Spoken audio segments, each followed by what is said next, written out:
Kids screaming in the cradles, profanities. I see the ice covered in cross. Hello. So hi guys, welcome to another episode of your favorite show, The Taboo, The Nuance, and everything conservative parents don't want you listening to. We're back. We're ready to go. Today I have a new guest. Do you want to introduce yourself? My name is Tafazo. I do politics, international relations, sometimes if I go to class. Okay, well that's an intro. Your host, Nadal Bastawisi, once again. We're here and we have a spicy new episode. This one is called Immigrant Parents and Multi-Generational Struggles. And it's something I have a lot to say on, and it's something that T has a lot to say on as well. Yeah. So let's get right into it. So can I ask a few questions about your upbringing, what it was like? So were you born in the UK or how was it? I was born in East London. Okay. Yeah, and my family was from Zimbabwe. So they came over in like the late 90s, early 2000s. And then I was born in like 03. So they was already in London for a bit before that. And then I just grew up in London for a bit, then I was in Luton. And then I came up to the north. Yeah, well, that's a hike for you. What's it called? Do you want to tell me a bit more about your upbringing, what it was like growing up, being like first generation in the UK when, you know, your family had quite a different experience? It was complicated, I think. It's complicated because like growing up, like, I mean, still you knowing it when you're growing up, but you like eventually you start being like, there's a difference here between like me and some of the people out of my peers. Yeah. You know? Oh my god, I think I forgot to unmute the mics. Oh my god. Hello guys, I'm so sorry I forgot to unmute the mics. Recap. Hello. This is the TNE show, The Taboo, The Nuance, and everything conservative parents don't want you listening to. I quite apologize for this mistake. It's the first time back in a while. I'm a bit rusty, as you can tell. So I'm Nadal Bastawisi, your host, the host of your show, and I have a guest with me. Do you want to introduce yourself once again? Hi, I'm Tafazo T on the show. Well, that's the short summary, yeah? So today's episode is about immigrant parents and, multi-generational struggles. And T already started talking about how, what are your pronouns? Oh, they done. They, them. How they, grew up or were born and grew up in London and now eventually made their way here, but their parents had a different experience. Do you want to repeat where your parents are from? My parents are from Zimbabwe. So, like, I think my mom grew up in, like, a village. Like, he used to move around a lot in the country, you know, and I grew up in, like, the capital. And then they always came over to the UK, different means. I think my mom was doing nursing for many years. I think that's how a lot of Zimbabweans came to UK. They just, like, go over on, like, a nursing type of degree or a job. And then eventually went into, like, therapy or something. And my dad was complicated. Okay, like, can I see it, son? I think a couple of my uncles used to be in the government. Okay. And so... Which government? The government of Zimbabwe. Okay, government Zimbabwe, Yeah. okay. So, like, he got in because, like, one of my uncles is in the government or something. And so, like, he was in Belgium and then going to UK. But then the uncle, like, died. So, he was just in the UK. Okay. So, and then eventually they met. Then me, all three. And yeah. Do you have any siblings? I do got two younger siblings. They were born in, like, Luton. I was born in London. Okay. Ain't too far away from each other, though. How was it? How many years? What? Oh, like, one's 14, one's 7. Okay. And I like my big sister. Like, she's like my cousin, but, you know, her parents died, so she can't live with us. So she's like my big sister. Okay, gotcha. We're a family of with 3 kids. So I'm the eldest. Eldest female in an Arab Muslim household. Immigrant parents. Yeah, that was correct. That was one word. Yeah. Gotta punch that intergenerational trauma through because I've just been carrying. Yeah, and I have 2 younger brothers, and that does not help whatsoever. what does not help. Does not help. Because of society and how it imposes a lot of misogynistic and sexist ideas. I also have immigrant parents, except they immigrated after we were born. Well, actually, my youngest was born in Abu Dhabi. It's Abu Dhabi, but first time I say it like the white people, so they can understand what I'm saying. After I say Abu Dhabi, and people are like, Nah, they always do that. because it just generally doesn't register. Zimbabwe. You're from Zimbabwe? I was like, nah. I'm from Zimbabwe. I need to know.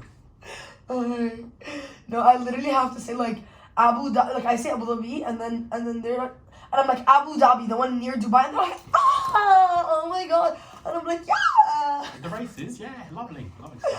No, honestly, like a lot of the times, like it genuinely does not even like I don't deep it, like it just genuinely like doesn't register. Like, I mean, same with my name, you would be it's a 4-letter name, Nella, 4-letter name. You would be surprised. No one says my name right. Almost no one says when someone says my name right, I'm like, oh my god, you said my name right, and they're like, it really gets like that, right? Yeah.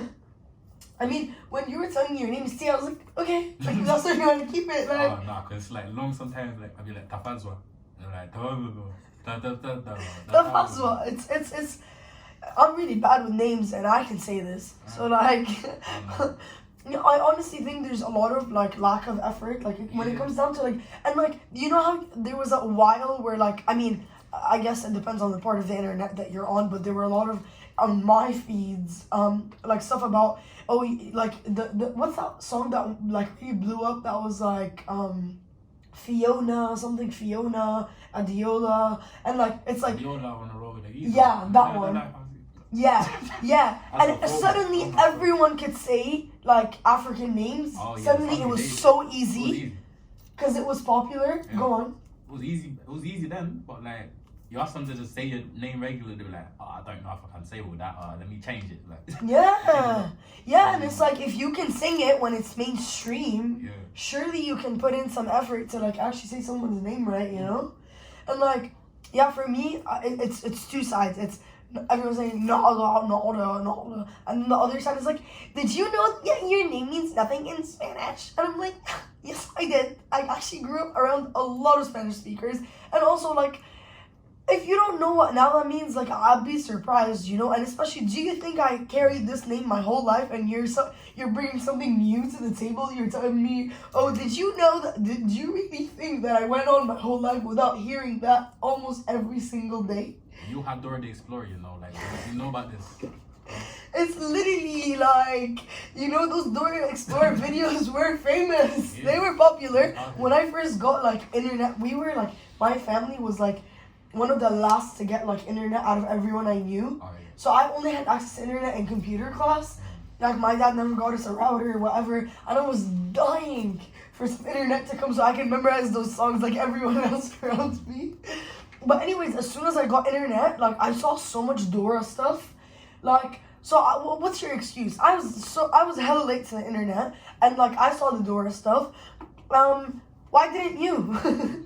and I don't care if you didn't see the Dora stuff. Like maybe keep that comment to yourself. And it's like it's not even anything that I'm like when someone says that to me, I feel like they were trying to say something or like no whatever. I let it slide. But it's just it gets redundant. It's annoying, man. I'm sick of hearing the same joke. Yeah. It's not funny. No creativity. Exactly. Lazy, sloppy. Literally. I'm like, listen, if you ruffled my feathers a little, if you made me laugh, like I would have been like, hell yeah. But like, it's not even funny. It's nothing new. Like clearly, if I'm done with this conversation. Like. But yeah, my parents went. So it was from Egypt to Abu Dhabi, like in the UAE, and then like so it was. I was born in Egypt. Like the brother 2 years below me was born in Egypt, and then like 4 years after him, I think, the other brother was born, and he was born in Abu Dhabi. But we don't get no passport. Lived there my whole life. We don't get a passport. Sucks because my dad's like reaching retirement soon, and like I'm gonna like it feels like I'm just gonna lose my home. So that's quite painful.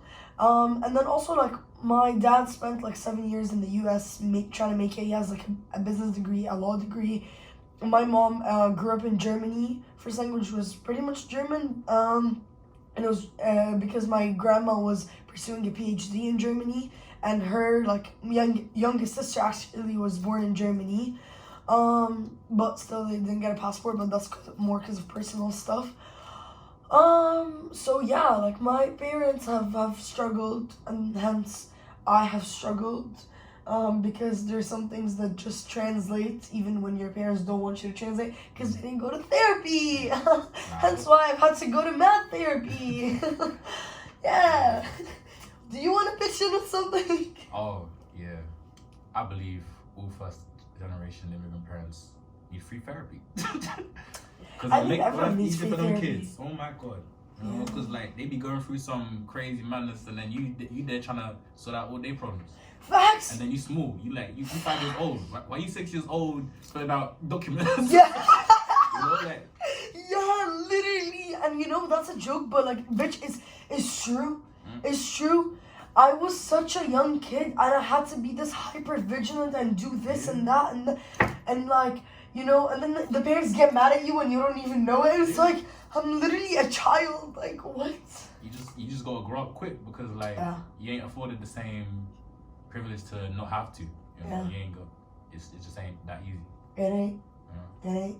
And I really want to hear more about your experience, because like going to like the UK is different from like me going to Abu Dhabi. Like there are certain class differences and certain things that are different about like there are certain privileges that I got that I'm sure you didn't have, and vice versa.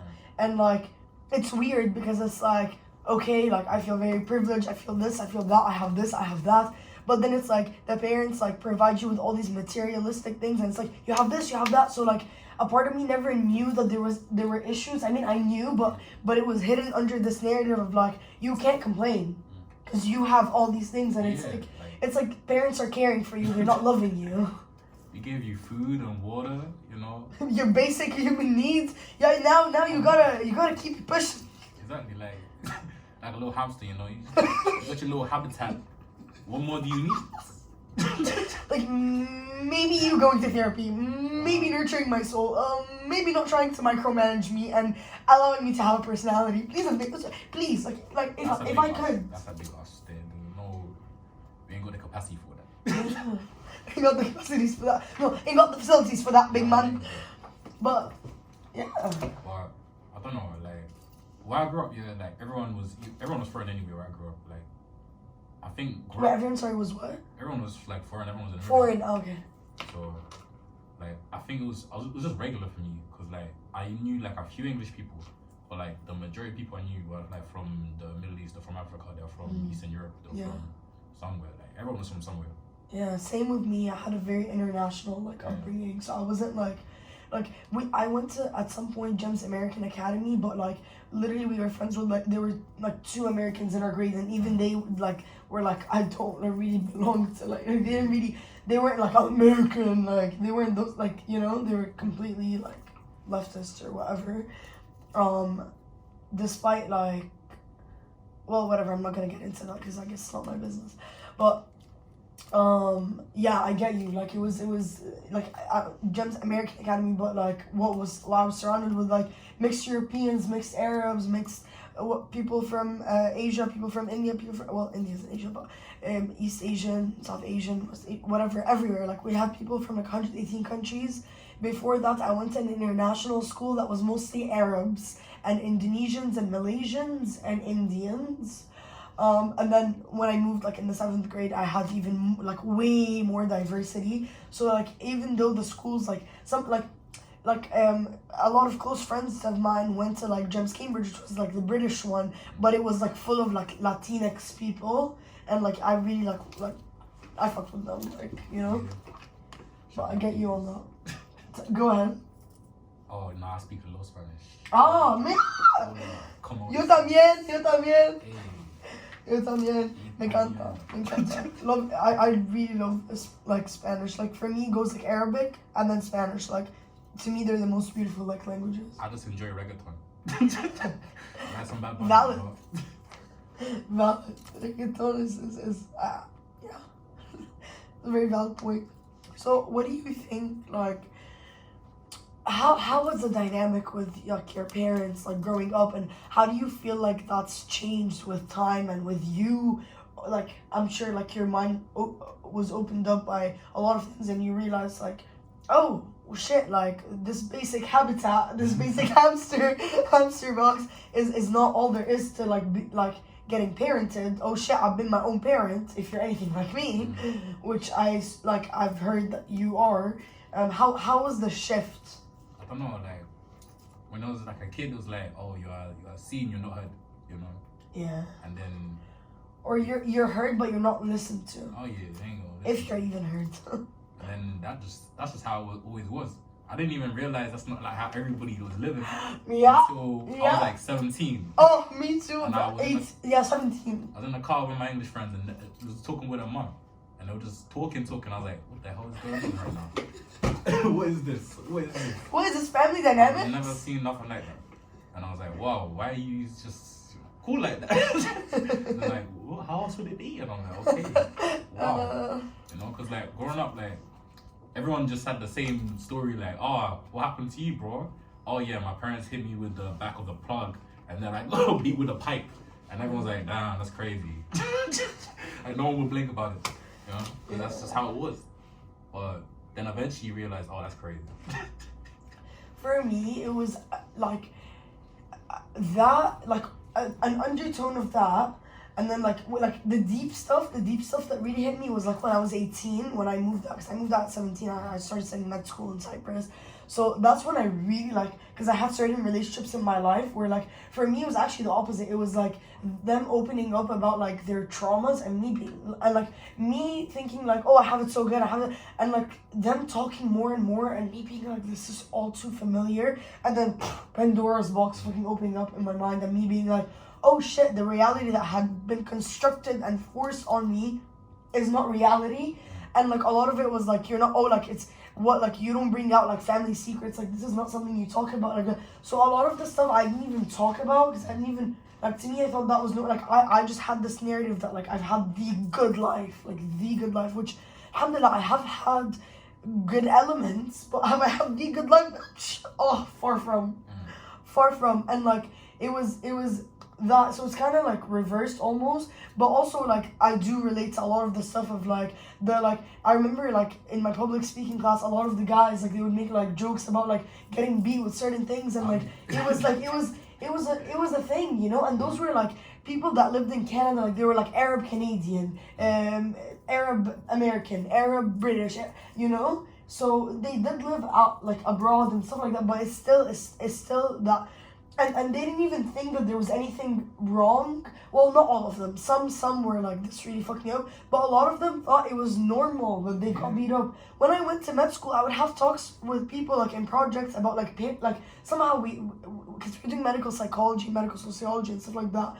And we got to like parenting and like beating them up or like hitting your kids, and like the guys, like, it hurt them. They're like, oh, my parents did it. I'm just fine. It whipped me into shape, and I'm like, baby, like, please go to therapy. Like, let me. If you don't say it's fine, then you actually have to like think about it. Yeah. You know, and everyone just like pushes that like, oh, that was before. I'm okay now. Yeah, you know, yeah. like, And it's like you're not. Yeah. You're not. And it shows in your relationships. It shows in your actions. It shows in the things you say. It shows in the actions that you do. Everything is in the subconscious. And if you don't deal with certain things, it doesn't matter if you don't remember them. Like you've pushed them to the side. They seep out and they will come back to bite you in the ass, and it's not your fault. It's not, but it's also like now it's unfortunate. Now it's your duty to deal with all this shit. Now it's my duty to go to therapy for like 3 years and like, you know, try to like this, that, and dismantle this and try to change dynamics in my family and try to, you know, break through that intergenerational trauma that my brothers don't even see or one of which like has dove like head deep. It's not even a word. Head first, yeah, into stuff like that, and me having to distance myself from like family, which hurt. But it's like I'm not gonna tolerate misogyny and sexism, you know. Like, yes, we all got fucked up, and it hurts me sometimes to think like my brother's experiences, because in some areas, like, I don't like comparing traumas and whatever. Like, there were some areas though that I had hella shit in, and other areas where they had hella shit in, and then there were every area where we all had shit in. Like, that was just mutual, or not mutual, but like common ground. And like, to me, it's like I want to like bring them closer, and I want, like, we have like a bond like no other, like this unfortunate trauma bond, but like there are certain things that no one else will get than my brothers. But like, there's also, because of society and because of what we went through, like, and because of me being female and them being male, and like, unfortunately with society, all like cooks up a whole concoction of divides, and it sucks. Everyone got their own like experiences and stuff. Like, I feel like some people, they just be power scaling trauma sometimes. Yeah, I hate that. They just be like, I hate that. Everyone's got their own shit. You did this, well I went through this, so like, who cares? Yeah, who cares? And plus, like I could have like, you know, been like, oh, you this that, called someone a name, and they could have not thought about it ever again. And then to someone else, they could be crying about it months later because it hit an insecurity there. You don't know, like, shit. I mean, stuff like affects different people in different ways, you know. And what is trauma dumping in a way where you're just comparing, and what is just trauma scaling gonna do for you or for me or for us? Or how is that a constructive conversation for you initially and for everyone else after that? This ain't constructive really. Like, you're not really getting nowhere. Emotions gonna kind of just hurt each other or yourself for a little bit, and then just move about your day like ain't nothing happened, you know. But yeah, and it's like we've all hurt enough. Like, why cause more hurt, you know? Like, and there are times, like, you know, it's about thinking about like trying to hold out space for different things at different times, you know. And then also, it's like, I have a question for you, because this is like kind of like controversial or whatever, like, and I see it in people, and I see it in like, it just causes a lot of like discourse and stuff. When do you, like, where do you draw the line between sharing a human experience, or like sharing an experience of yours with another human being, in order to tell them like you're not alone, whatever, and making things about you? You know, where do you draw the line? Like, how do you label them? How do you go about approaching conversations? I don't know, like, cause I have to actively like stop myself from talking, cause like if I keep talking, I will keep talking, and I will not stop. You know, like, so I have to think like, how long have I been speaking? Like, let me let them speak for a bit. Let me hear them out for a bit, cause like I feel like I gotta be conscious about it. Cause like, I'm just gonna keep going. So I feel you just gotta feel the energy of the other person, like how they communicate in their body language, how they if they're engaging within what you're saying, or if they're just like, that's crazy, that's crazy, that's crazy. It's like, by the third, that's crazy. Some people don't get it. Oh my god, some people don't get it. Yeah, facts. I agree with what you said, and for me, like, I'd like to add that, like, honestly, if there had to be a rule, I would say, like, when someone is going through their shit and it's your time to hear them out, or that's the time, like, that's what's going on in the conversation, like, they're the ones telling you about like what's happening to them. I mean, 9 times out of 10, don't pitch in with your experience. They don't want to hear that right now. Like, 9 times out of 10, they just want to be heard, you know. And it's like, that's not to say, like, you know, sometimes I feel like there are 2 parts to it. One part is like, some people think like, no, but I want to tell them they're not alone. And sometimes it is needed. It's well needed to hear like, bitch, me too. Don't worry, you're not there alone. But there's a difference between being like, hey, don't worry, you're not there alone, and you sitting for like an hour talking about your stuff when it's like their time, and then they're like, yeah. And then they just shut up because they go back into their shell because they feel like, oh shit, like, I put myself out there, you know, I was about to tell my stuff, and like suddenly like the conversation was made to be about someone else. No one wants to feel like that, you know, and we all make mistakes. Like, that's not to say like I'm perfect and I've never like accidentally done that or whatever, you know, but it's about trying to be more conscious of I think it's that thing like, when like someone comes to you with a problem, and then like me, like, I'm always like, okay, how am I gonna fix this problem? But like, some people just want to be heard. Facts. You know? Facts. Like, that's something I'm trying to work on more, because like, someone comes to me with something, I'm just like, okay, well, you gotta do this, you gotta do that. That person there, no, they was in the wrong because you ain't did nothing there. And then they're like, no, I'm just trying to just vent. You know, I'm like, oh, okay, Yeah. okay. Yeah. And you can even adding those things into like our vocabulary of like, do you want my advice, or like this is something that I started to do recently because I want to not, because I also like have a like people usually come to me for advice, and I usually have good advice to give just because I've been living life in certain ways. So I just have a lot of experience and whatever, and like I have a lot of compassion and I want to help out in a situation. But also, like, for me, most of the time, I just want to be heard. I don't want someone to give me solutions. Usually, if I want solutions, I will say it, or I'll have a dynamic with a person where they know that what I want from them is them giving their input, But like usually, what I've adopted into my vocabulary is like, do you want advice or do you just want me to listen? There's no harm in doing that. There's no harm in like asking that question and just being blunt about it. Of like, what do you need from me? I'm willing to give it to you. I just would like to know what it is. And like people are usually respond so well to that, and they just kind of like tell me what they need, and then I can go off from there. I think that kind of bounce back to the point, right? Like with like parents within like immigrant families, it's like they being heard is something that's very rare. Like when you see it, you're like, wow, that's crazy. So you filed a complaint and the board listened, because like usually it's going straight to the trash. They ain't trying to hear it. So like when you're when you see that type of dynamic, it's like wow. Because growing up, I don't think many people had that, where you could actually like actively voice what you want to say. Yeah.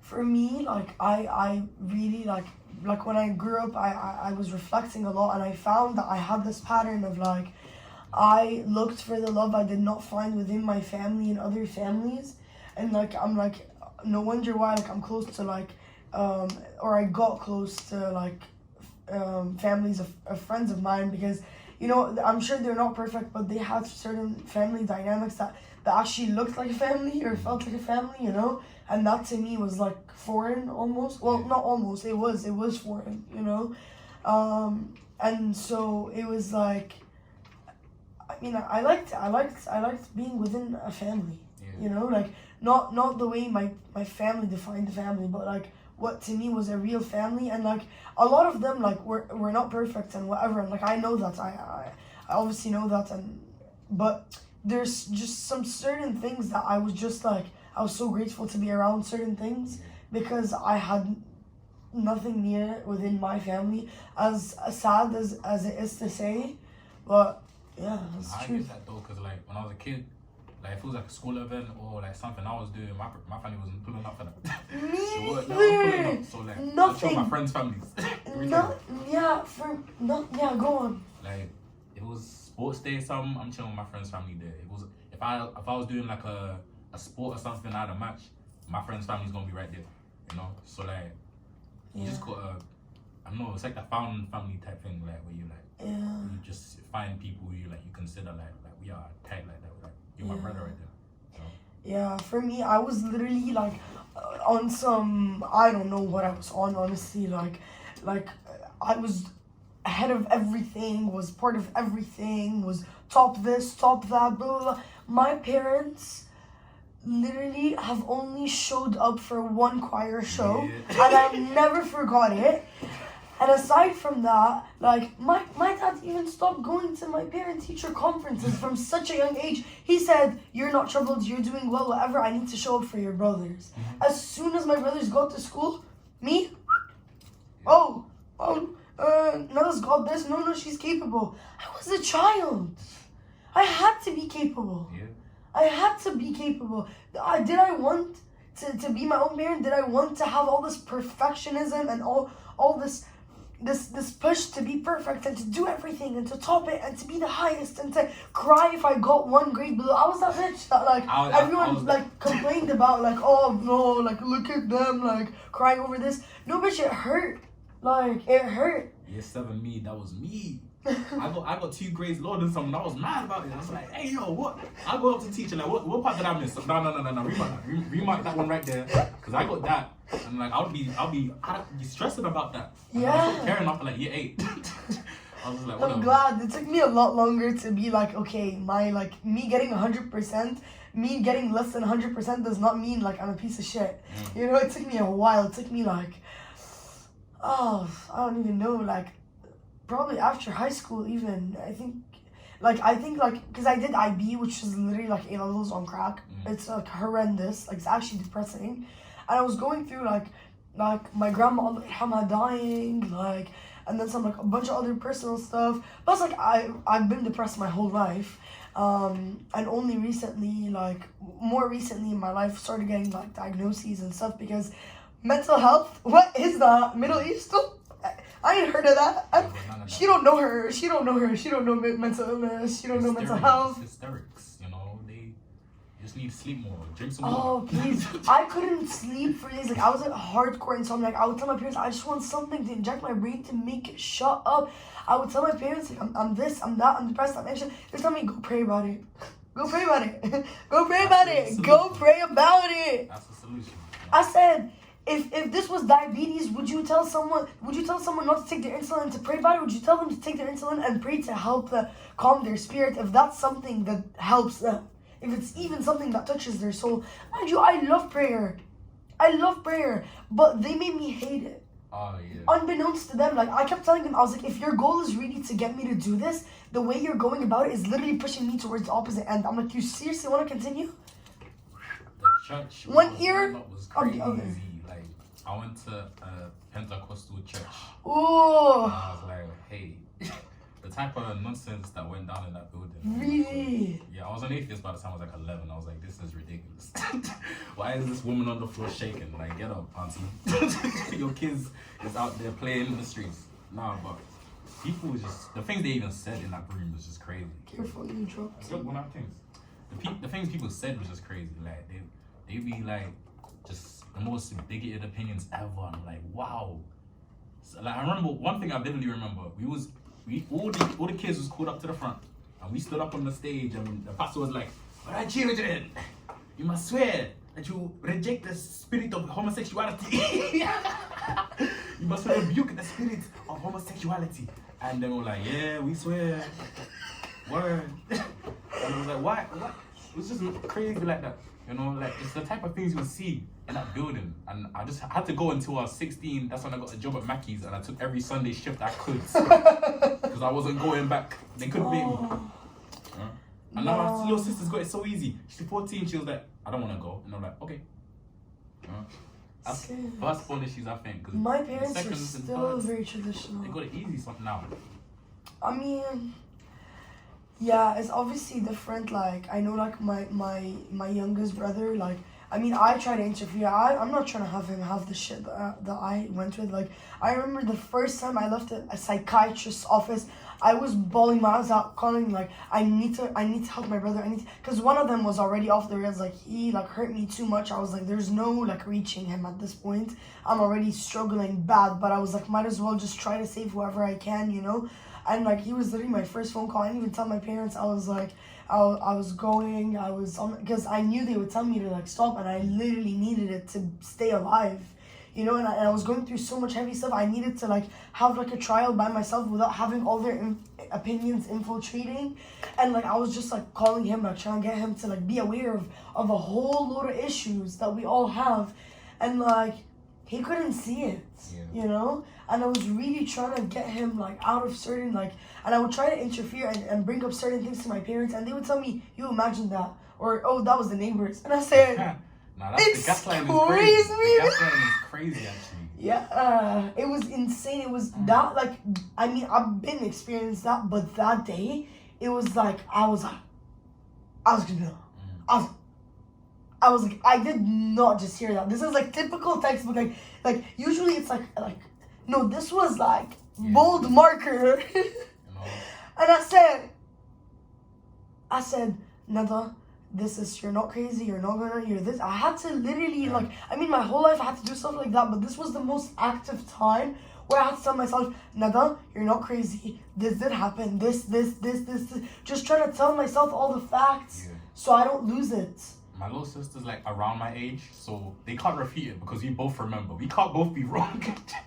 Here's the thing, my siblings have gone such a different way about it.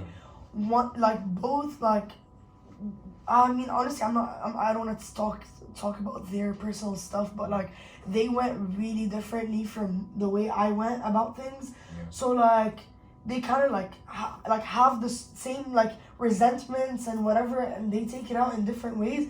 But at the end of the day, like there are certain things that they won't outright say or like acknowledge because I don't know if they're too afraid or if it's too traumatic or if it's gone to the back of their mind as well or if it's all of those things combined probably, you know. But I don't know, like I am seeing a difference. I am trying to see like and make change in my family, whatever. But like it's really painful when like I have some of the same stuff get sent back to me and I'm literally trying so hard, like I'm giving you everything on a golden platter. Like I've gone to therapy for like generations of us, like literally like the amount of effort I've put in for me, for us, and it's like you like can't you budge, man?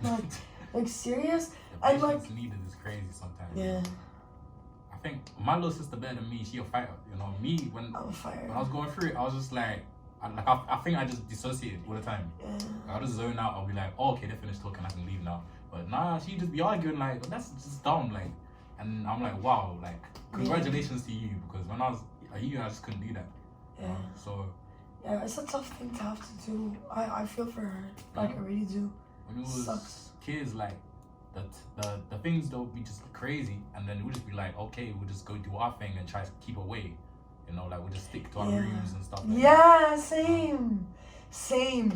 And like it was my parents, I would be out any single time I'm out in my room, they would like say something that would make me feel horrible or blame me or gaslight me or project something onto me or tell me to shut up, like that I'm talking too much. Like I used to have such a like an insecurity when I was little. I'm way past this, like years past it, but like I used to be really insecure about talking a lot. Turns out, like, I just have freaking, like, ADHD and, like, autism and, like, a whole, like, bunch of things that I'm, like, in the process of getting a formal diagnosis for. I mean, the ADHD, I did have one, but it was in a different country, so I have to go through the process again.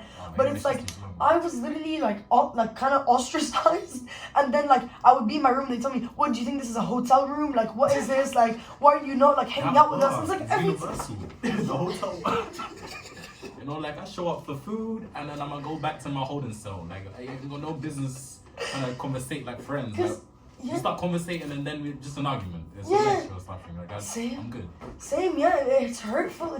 You get exhausted, so then you get like now like my little brother is at like the phase where like he's like cause he was very very like introverted and just stayed in his room, whatever. Now he's like at the stage where like I was just always leaving the house, like always with friends, always outside, always doing society work, always doing after school work, doing a sport, doing a, you know. And it's like I love doing all of those things, like I did them because I love them, but also like something that a major freaking bonus was the fact that I didn't have to be around this toxic environment all the time. Yeah, I didn't have to be home. The same thing. How sad is that? Thing. Like it was just my room, and then I joined every sport. I was doing something every day until like 6 o'clock. I did acting. I didn't even like acting, but I just did it because they had rehearsals until like 7. And then I'll do rugby because like I could have a rugby match. I could be out until 10. I'll just be every single day I'll be doing something because I don't want to be home. And the second I got home, then they'll be like, why are you out all the time? Like, I think it's a control thing. Yeah, it is. Like, the second that you're not there, just like, even if you're in the room, they won't talk to you, but they want you to be within that sphere of control. Yes! You know? My parents say, my dad says, I just want to be able to see you. I just want to be able to, like, but my, like... like, buy a doll's house, you know? they be cheap. You don't go be drawing up, like, pretend dollhouse with me, like, up in my room just chilling. You know, I gotta do my thing. You know? I remember, like, when I was in year 11, I used to do, like, music with my friends because I was a music producer back then. So, like, we'd go up in, like, one of the music rooms, and we'll just start like making songs and stuff, and we'll do this until like 5 o'clock. And then one day we did it till 5 o'clock. I come back and like they wouldn't like. My parents hated music because like I used to love music, so they hated that. And I played like a couple instruments and everything, and I was part of like all the bands and music societies and school and stuff. But they just hated that, so I wasn't saying like I was at rugby or something. I say that, and then one day they was like, "Nah, you weren't there because I called," and I was like, "You called?" And they're like, "Yeah, they ain't no train today." And I was like, "Damn." So yeah, it was a long day that day. It was a long day. Long day. It was a long day. But yeah, that's just a regular thing. I was just trying to keep myself out of the house. You know, by the time I was in college, I was counting down the days. I was like, just one more year, just one more Yeah. year. I've then I got always out. been trying to get out just so I can breathe, just so I can be, you know, and then doing that as like an Arab female from like a Muslim household. Girl, I was doing the most my whole life, working hard. Oh my God, the amount of fights and panic attacks and mental breakdowns and things that I had to do just to get out. Holy frick. I don't even want to begin describing, honestly. I don't even want to remember that time of my life. It was long. And then I got to uni, but the uni I went to, like, because this is my second time doing first year. I was in uni of Lancaster last year. And the culture shock was crazy. Tell me about it. Because the way I grew up was Luton. I think Luton is about 30% white English. Like, I think it's got the lowest percentage in the country, probably. Like, wait, sorry, 30% what? 30% white English. White English, okay. Yeah. And the rest is just everyone's from Africa or Asia or whatever.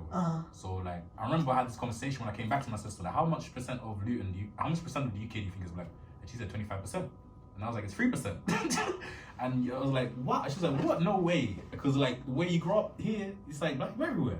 But when you go to the rest of the country, that's when you learn that 3%. It's 3%. It's 3%. Damn, I didn't even know it was as low as 3%, to be honest. I think that's the most racist place I ever went to in my life. Oh my God. Damn. It was crazy. That's like, disgusting. When I went up there, it's all countryside and cows and stuff, and I was like, what the hell have I got myself into?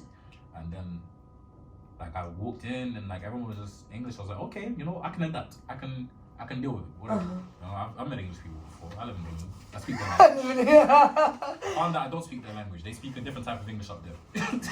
they be speaking in tongues sometimes. I'm just like, what's that mean? And then they're like, oh, you got some Scotland in your way over there. I'm like, yeah, okay, cool. Whatever you said. Do you want to share some of your experiences? You said like it was one of the most racist places out there. Yeah. Do you want to share some of your experiences with us? So I think one of the craziest ones was like, they had these security people that used to be on around. They were like called, what are they called? Because they have them in Oxford and Cambridge.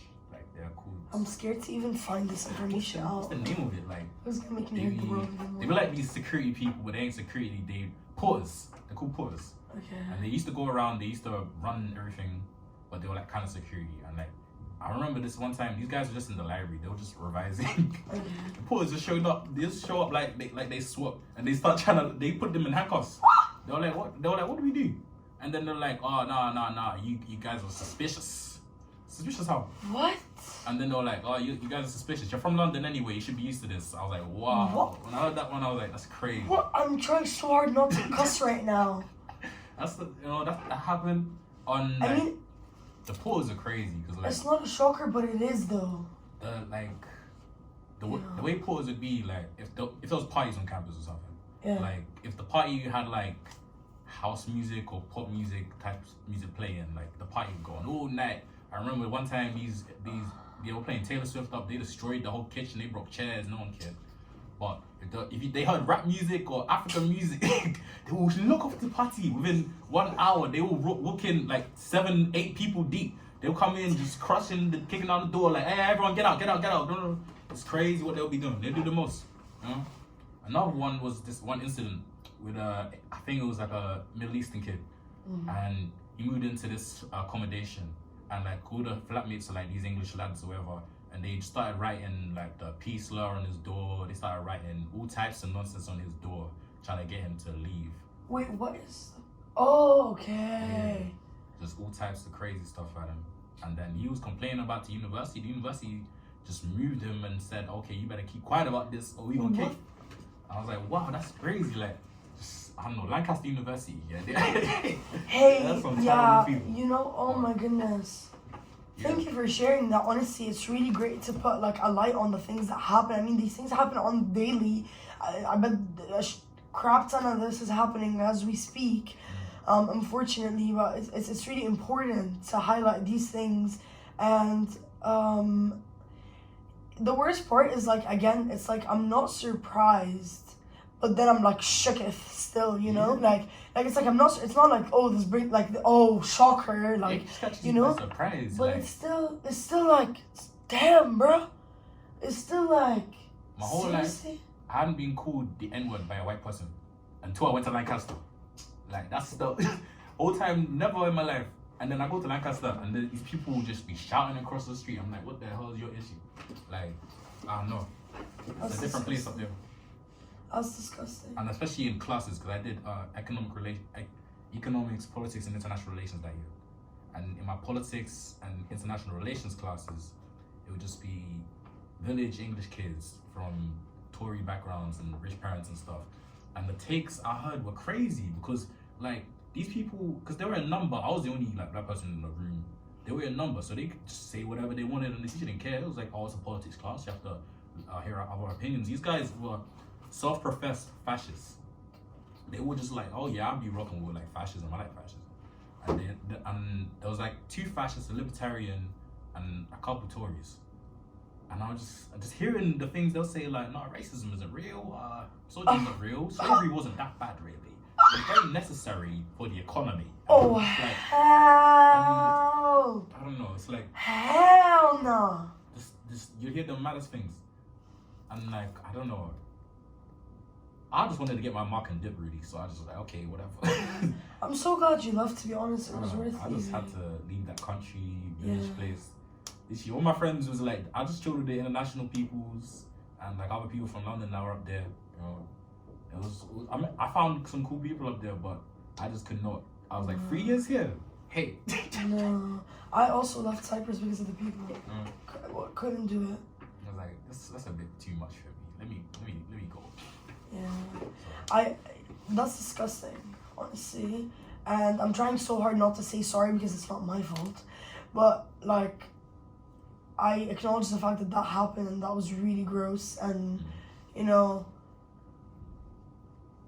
honestly, no, I am sorry that that happened to you. Like, I try to be very conscious with like the wordings I use, and like especially like females are always told to like be sorry for stuff. So I try not to like say sorry if I haven't done something. But like, man, I don't care. Like, I'm sorry that happened. It was crazy times. Like, I think everywhere's got the issues. Like, I think when I went to the north, I saw like the racism and stuff. But when I was in like London, like, where a lot of like people from immigrant backgrounds, like, conformity is the #1 thing. You better fit into the mold of what is expected. So like, if you're like gay or anything like that, hey, long day for you. No. What's it called?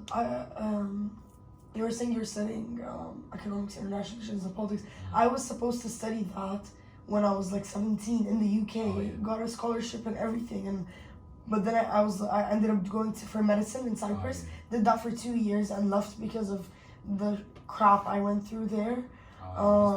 Yeah, so like I left after 2 years of medicine. So like, and like it hurts, you know. But like the fact that I put all that time in and all that, but I don't regret it one bit, and I really hope that you don't regret your choice. Oh no, it's like I was struggling up in Lancaster. I was like, I had to get out of there. Once again, I ended up in the same type of way, counting down the days till I leave. Yeah. I felt that all too well for kind of different reasons, but similar vibe of like the general idea of like, this place is unbearable. I cannot keep like you can't grow in toxic soil. In summary. But even then that I didn't like the place.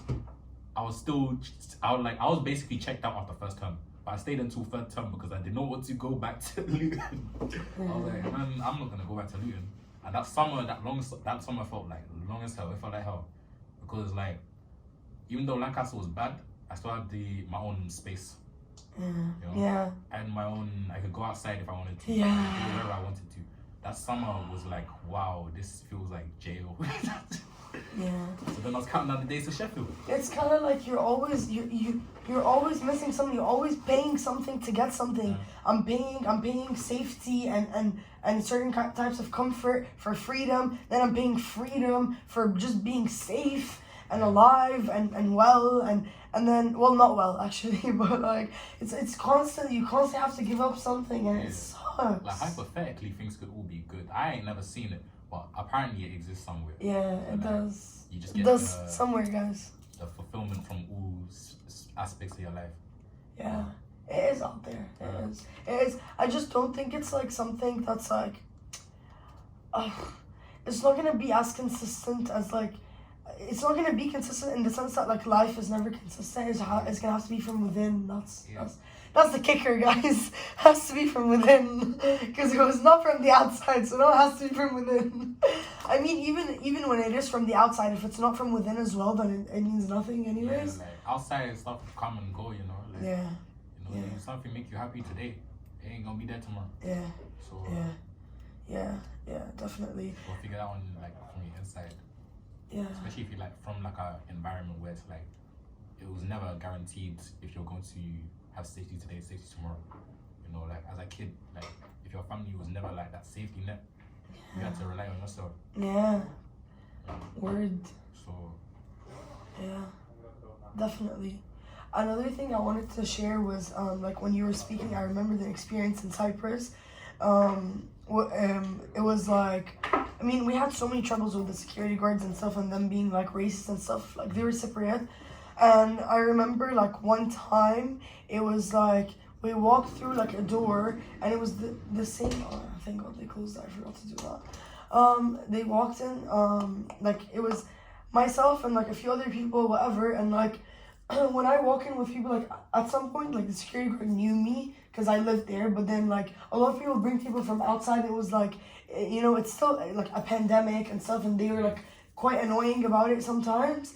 But like, it's like when you bring in like a white friend, like they won't say anything. And then like a black friend walked by the door, and he said, "Who are you? Where are you from?" Blah, blah. Same with the Arabs. And stuff like that. Like, no, why are you coming in? What time? Sorry? They turn into club bouncers real quick. Just patting you down, like, hey, where's the knives at? You know? Yeah, and it's like, and they would say like the craziest stuff. I don't remember right now, but like, I remember being shocked, and like, I remember having like one of the security guards like hold like a stick. Like a stick and be like, I'm gonna like hit you guys. Crazy. Like, and I'm the one that stood up to him and I said, I don't remember when I told him, but I was like, we're this, we're that, like what, like there's no need for this excessive, like whatever.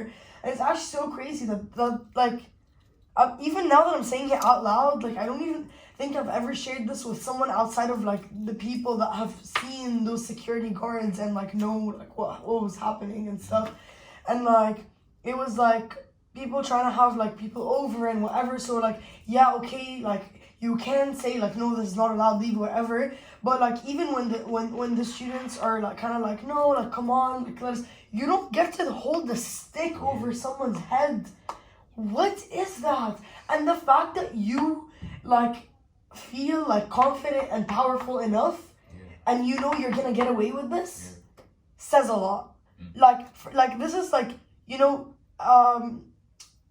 I'm not gonna bring in more information, but it's like the fact that you're just like, you feel like you can get away with this, just it speaks volumes. Like I'm just gonna leave it at that. Yeah, I think they know how what they can do within the system. You know, the system that is there, they know can get away with whatever they want to get away with. You know, I remember that kind of reminds me of last week. I went to club last week, and I was with one of my friends. One of my friends from what's it called, Seychelles, and then his girlfriend was there. His girlfriend English. And then me and him, we walk in, and they pat us down, like, such a bag. And then she walks in, and they're like, oh, hello. Walks in. Had a bag full of vodka and all types of nonsense. And they ain't touched nothing. They ain't checked nothing, no type of pat down, nothing. And she was like, oh my God, this is crazy. I never knew it was like this. I'm like, this is life. It's just how it is. Like, yeah. You know? One of my best friends, like haven't seen her in like 6 years or more, but she lives in Texas, and her mom is hijabi, like she wears like the headscarf, and like holy crap, the fucking customs, like literally my friend was like, at this point, like it's like go without the hijab, like it's like and that is such a like bold like statement to make within faith and stuff. But like for it to be that bad, like the hold up and the security and the crazy hours and the crazy things they do. Like I was watching this show, I think it was like Big Mouth or like Human Resources, which is like an add-on to Big Mouth or like a sequel or whatever, and it's like there was like this girl who has like a black dad and a white mom, and like they travel, and like the white mom like just passed through, she's like, oh, I have this knife because I cut it, and they're like, yeah ma'am, of course, go ahead, and like the dad, they put him within like the x-ray machine, like they actually put the dad physically, and like the daughter who's like mixed asked, she's like, why is that for? What's that for? Like, and the parent, like the mom's like, oh sweetie, nothing, they just want to like make sure, like check him, like, but she says like some excuse that's like not the truth, and the daughter's just like looking like she's like young kids, you know, and she's looking like, this is not making sense, like even my parents are hiding away like the reality from me, and that brings me to another point, which is like, when do you tell your kids stuff? And like, I personally think it's wrong to hide it from them, like, you know, my parents ever hid it really, like, I think my mom kind of tried, but my dad was very much like, even when I was a little kid, I remember being like 5 or something, and then we were talking about history or something, and then it was like, in our country, we had the revolution, and we had to kill them. I was like, why? What happened? And I was like, oh yeah, they was colonized, they were killing us, they took the country, they took the resources, and so we had a revolution. And I was like, okay. Go on. Oh, and then I was just like, that's crazy, like, so I'm always aware of like race and racism and stuff like that. Yeah. What age do you think like a kid should be exposed to that kind of thing? I don't know, because I think even when they're small, they understand, but they don't understand. So I feel like educating them when they're young, because like, yeah, my little sister, I think she's like 7 years old or something, and then I think she comes back from school, and because I woke her back from school when I was there, and then she's telling me about, I wish I had straight hair, I wish I was pale like my friends, and I was like, look, yeah, you're you know? Yeah. You have to educate about them type of things, because otherwise they have to just come to their own conclusions. They don't know nothing about nothing. And they feel inferior because the world puts them in positions to feel inferior, you know? I just think it's all about your wording, you know? Yeah. And like, kids are far more capable of grasping concepts than you would think. And I would like do like, you know, we're gonna finish up soon, and I really just want to leave out a message to like parents. Take a parenting class if you can afford it. Google it. Please. Google a book. Please. Google some stuff. Read. Google some just a few reads. It makes a difference. But like, honestly, before you become a parent, before you are producing like the next generation in a way, like you're having such a major impact, you don't know that these kids are like clay. We were like clay. Every little stamp is still there, whether you deep it or not, your kid deeps it, and whether your kid knows that they're deeping it or not, they are. Do some research, look into some minor psychology, find out what ages certain kids are able to grasp certain things, and watch a simplified YouTube video or two on how to bring up certain topics to your kids in words that will not traumatize them, but rather protect them and empower them simultaneously. Do the work. Having and raising kids, or just raising kids, is a big responsibility. It's not like, oh, you get married, la la la, you have kids, la la la, oh my god, oh they're gonna look like me, oh my god, we're gonna have really pretty babies. Like, man, no. Yeah. No, this is a human life. You know, kids is like a big undertaking, and if you're ready for that, you know, consider other options. Yeah. Get like, I don't know, get a new device, or I don't know, get a plant, get a house plant that you know you won't kill. No. Even a cat, man. Even a cat. Some people don't be ready for a cat. You know, some people aren't ready for a kid. You know. Yeah. That's one way to put it. All right, guys, that will be the end of today's show. This was Immigrant Parents, Multi-Generational Struggles. I feel like I wanted to expand a bit more on like the pains that the parents themselves have gone through, but maybe we'll have to have part two. Part two, maybe, you know. Let us know what you think. I'll be uploading this to YouTube on